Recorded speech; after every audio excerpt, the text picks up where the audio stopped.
Got some information on Miss Doula Olivia here. So y'all can find her. She shares amazing things on the Instagrams. She often has wonderful Tuesday tips. Right now, she is sharing from Black birth workers primarily, right? Yeah. Instead of the Tuesday tips, but also if you just like scroll back in the history, like those are all there for you to go and enjoy for free, which is amazing. And yeah, are you ready to put on your doula hat? I love hearing you talk doula. Yeah, let's do it. Someone should make that shirt. Talk doula to me.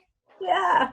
There is a shirt that says talk birthday to me, which I don't yet own, but I do have a shirt coming to me in the mail, which I was hoping would get here for this weekend, that says somebody's doula on it, which, is true about me most of the time. That's pretty great. Yeah.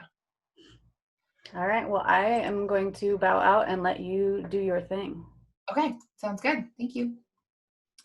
Hi, everybody. I'm Olivia Spitzer. I'm a certified labor doula. And what that means is that I am a non-medical birth professional. So what that looks like is I don't do any of the things that your midwife or your OB or your family practice doctor would do for you. So I can't check your cervix. I can't tell you what your baby's heart tones are.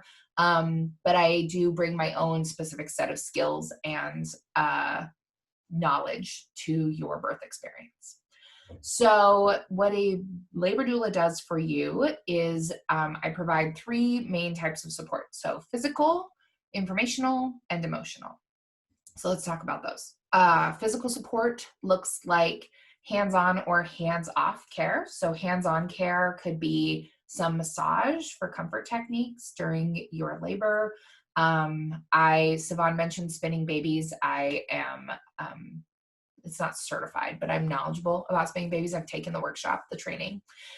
So that means like hands off, offering position change suggestions, hands on, maybe doing some counter pressure on your hips, and hands off can be, helping you connect to your breath and helping you get through every one of your contractions. So that's some of the physical support that labor doulas provide during your birth experience. Then informational, right? So informational support comes in prenatally, postpartum, and during your labor. So I think I mentioned when I was talking about my piece in the raffle basket, doulas are research machines. We are big fans of up-to-date evidence-based information. And we want to make sure that you have the best facts available to make good decisions.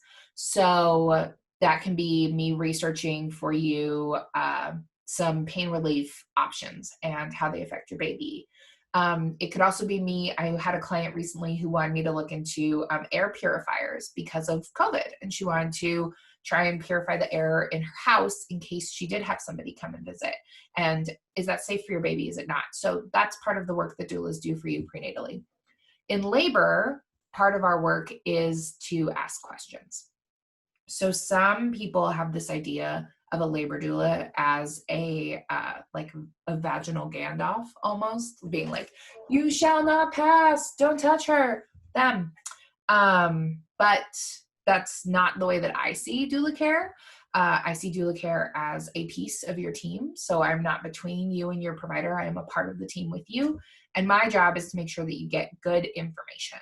So let's say, hypothetically, your provider comes into your room and says, we're seeing this pattern in your contractions, and we think that we want to add some Pitocin and augment your labor.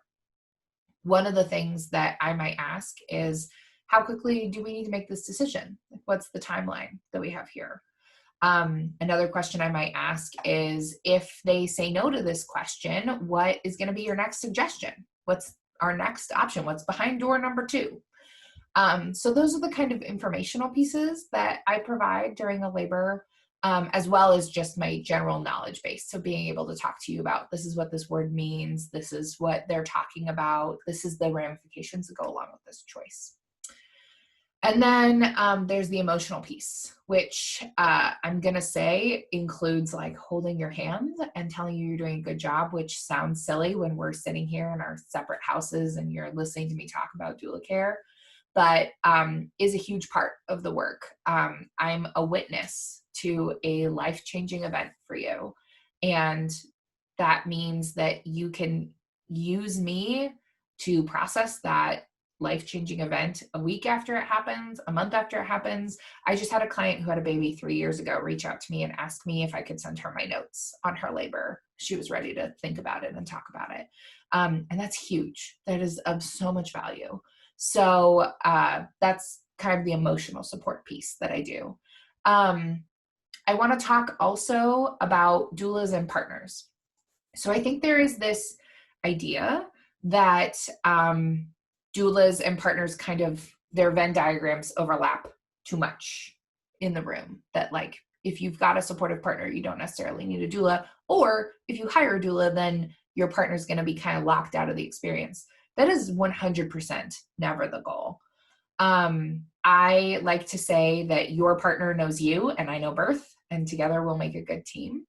I know it's a little mushy, but I totally believe it and I've seen it in action. I learned so much from partners, not only about my clients, but just about different coping mechanisms to try in general. I definitely have some tips and tricks that I use during the labor that I've learned from other parents. So the thing about birth is that birth is a dance. It's a hormone dance, right? And the person, the hormone that we want leading is oxytocin. I've got my little oxytocin on necklace today. But oxytocin is the love hormone. It's the hormone that causes your contractions. It's the hormone that's released in your body when you are looking at someone you love or when you're feeling something pleasurable. And you may like me a lot, but I don't make you produce oxytocin in your brain. Your partner does. The person you're going to be co-parenting with does. The person who's going to be supporting you does. So my goal is always for the 3 or 4 or more of us to work together and for all of us to be a team to support the birthing person through their experience. Now I'm going to talk a little bit about me specifically. I have been a labor doula for 3 years. I did my training through Birthing Way College of Midwifery, and I spent 6 months in 2019 being a member of the staff doula team at Providence St. Vincent. Unfortunately, they made the choice at the beginning of May to end that doula program, which is a bummer for Providence patients. But I am super glad to have had the experience of working specifically for a hospital and getting to collaborate on a different level with nurses and anesthesiologists and OBs and midwives. And I just feel like I have a different ability to approach a hospital birth now, just kind of knowing what goes on behind the scenes. So I'm very grateful to have had that experience. I'm also very grateful to be back in private practice. If you do follow me on Instagram or read my blog, you will know that my favorite piece of doula work is my clients. I love the connection that I make with families. I love getting those phone calls at 3 a.m, even if you're not ready for me to join you, even if it's just like, I think my water broke. What do you think? I love that. And I love baby pictures. I mean, Bree and Alicia, who were our doulas on yesterday, they talked about how once your doula, always your doula. And I am stealing that from you, Bree and Alicia, because it's 100% true. Like, I love hearing from my clients. I love getting Christmas cards. I love seeing pictures of their kids as they grow. And I love working with repeat clients, people who want me in their birth experience again when they have a second baby. That just feels really special and lucky. So that's about me. The last thing that I want to talk about today before I walk away or invite Sarah back to come talk to me and put back on my MC hat is like, how do you choose your doula? And I feel like a lot of people ask me this. And my biggest piece of advice is experience matters. Sure. Yes. Being able to say, I've seen this before. I have an idea of what to do. Experience matters, training matters. Like my spinning babies techniques have made me a better doula. My time at Providence has made me a better doula. But in the end, what matters the most is the vibe. So you're going to interview a couple doulas. I always recommend you interview more than one, even if you love your first one. Talk to 2 or 3. This town is teeming with doulas. So please just talk to people. So talk to them, walk away from that meeting, and then look at your partner and be like, how do we feel? Like gut shot. How do we feel? And if you walk away being like, I want to talk to her more, I like them a lot, that person is someone I feel good with, then that's your doula. And it doesn't really matter how long they've been doing this work or how many births they've been to, because it's really about who do you want in that space with you when you are at your most vulnerable. So that's kind of my big takeaway is interview a lot. There's a doula out there for everyone. I happen to be the loud kind, and I use humor as a tool, and I love listening to music during a labor, and I'm going to come up with a lot of ideas. And then there are the kinds of doulas who are going to sit in the corner and only jump in and help you when they see that you need it, and just empower, give you your power by witnessing the fact that you're doing it all on your own. There's so many of us out here. So definitely interview lots, choose the one who makes you happy. Like as soon as you walk away, the one who's like, I like that person. So that's it. That's my spiel. I do see that I have a question, which I'm going to go ahead and answer. Hi, Sarah, you're back. Should I read the question for you? Should I MC for you? Sure. Hey, we've got a question for you, Olivia. I see an amazing lending library in the background. Even with COVID-19, have you been able to lend out books to those you work with? That's a great question, Sarah. Not you, Sarah, the other Sarah, but both of you. So yeah, this is my lending library. I have a not all the way up to date, I need to update it, list on my website of all the books that I own. They range from getting pregnant to going through your pregnancy, breastfeeding, parenting, like different memoirs, all different kinds of stuff, childbirth coping techniques.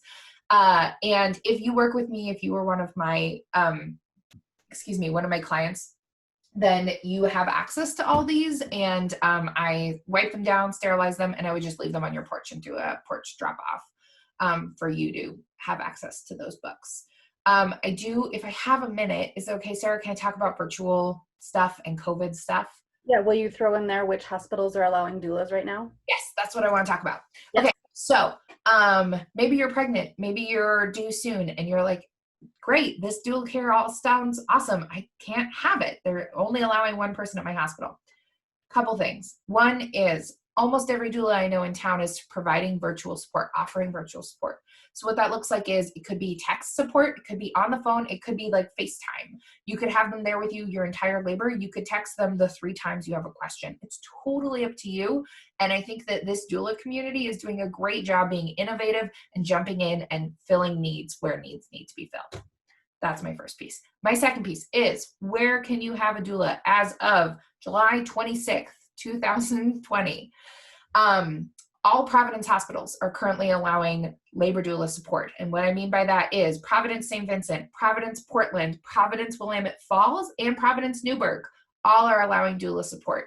If you are a doula watching me talk right now, I would suggest that you call that hospital and find out what you need to bring with you to prove that you are a professional labor doula. There are some hospitals that are only allowing professional support. There are some hospitals like St. V's that is currently allowing a second support person no matter who it is. So if you are a doula, please follow up with where your clients are having babies. If you are a pregnant person, ask at every single appointment. If your hospital is not allowing doula support, ask anyway. Because when they know that this is something of value to you, they're going to be working on their policies for you, I promise. Providence is allowing doulas. Legacy is on the verge of allowing doulas, is what I hear, word from the inside. So if you are planning to deliver at Legacy Good Sam, Legacy Emmanuel, or Legacy Salmon Creek, please talk to your providers. Let them know that this is something you want, if it's something you want, right? And then I heard yesterday from Bree and Alicia that Kaiser Westside is allowing doulas in specific cases. I don't know what that means, but I think it means that if you want a doula, you should get noisy about it. That's what I got. I love it. Great. Great. I'm gonna I put. do not see any other questions for you, which Okay. means we can share your info and then, oh, that's not your info. That's your info. And you can come back to the MC side with me. Great. Joni says Legacy is allowing doulas. Great. The last thing I heard was that they were on the verge. They've tipped, everybody. They've tipped. That's so great. Kaiser says only allows doulas to have virtual conference when the doctors are away. They only allow a doctor specialist when they are in the room. Great. Kaiser is behind. Everybody's making different choices. I know that OHSU Tualaty is thinking about allowing doulas back in. I know that OHSU, the one that we all know on the Hill, is not there yet and might not be for a while. So everybody's at a different spot. Keep asking, and if you want to have your doula with you, just keep pushing. Beep, beep. Beep, beep. Thanks for watching. If you liked our channel, please make sure that you hit the button at the bottom and subscribe so you don't miss any other videos we have coming up. If you want to know the moment we post, hit that bell to notify you. Ding, ding. We're also on Facebook and Instagram. At the Parent Trip PDX. And we have a Patreon that we'd love you to check out. We do all of this for free. We love to support you. We love to share all these resources. But it would help us out a lot if you came and gave us a little support so we can keep doing what we do. Thanks.